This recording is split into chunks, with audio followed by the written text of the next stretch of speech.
interview with a B2B commercial director.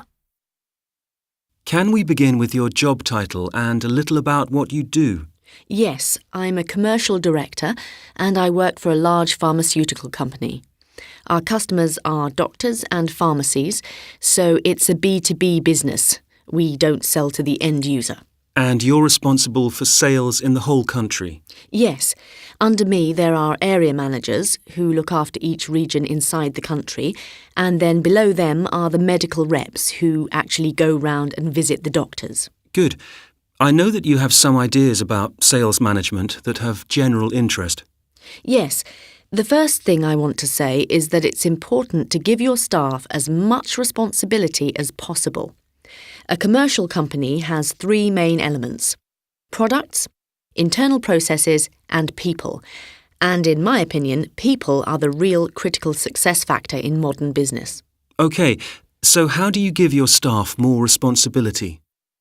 In my case, I will talk about my area sales managers, the level directly below me. My philosophy here is that I should be like a bank, holding resources in my hands, and they should be like entrepreneurs inside the company, coming to me with their ideas. What kind of ideas? Basically, a business plan for their region. They propose an annual plan for how to develop sales. We discuss it, I give them a budget, and then they have responsibility for taking the plans forward. I don't constantly monitor them, I just let them get on with it. I give them freedom to act. I firmly believe that the biggest motivator when you come into work in the morning is the feeling that you have responsibility. So it's the opposite of a hierarchical approach? Yes, I think in modern business you can't just give orders. Some of the best ideas come from the people closest to the customers, and a senior manager has to be open to listen to those ideas and take them on board. OK, now what about your second idea? My second idea is about the role and function of the sales rep. The old idea is this: the rep presents to you the technical specifications of the product, leaves you with some leaflets, and calls you a few days later to try to get an order.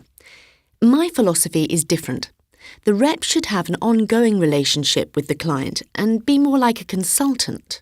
Can you explain that in a little more detail?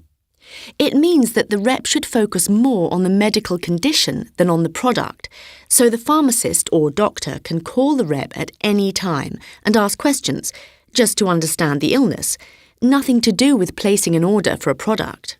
Start with the problem and not with the product. Exactly, because each area of medicine is too complicated for the pharmacist to know everything about, but the sales rep can know everything about a very small area. I understand this approach with a pharmacist because a pharmacist has less training than a doctor, but a doctor is supposed to know everything. How can a doctor use your sales rep as a consultant without losing face? Well, let's be honest. A general practitioner cannot know everything. They can call my rep and discuss an illness and the effects of various drugs.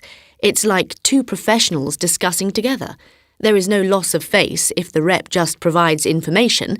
Then it's up to the doctor to recommend the specific treatment. Is there a problem of personalities here? If I think of a sales rep, I think of someone who is friendly, extrovert, with very good interpersonal skills. But if I think of a medical consultant, I imagine someone who sits quietly reading and memorizing technical data. It's a different personality type. I think your idea of sales is based on B2C, not B2B. In business to business, the rep is always more of a product specialist.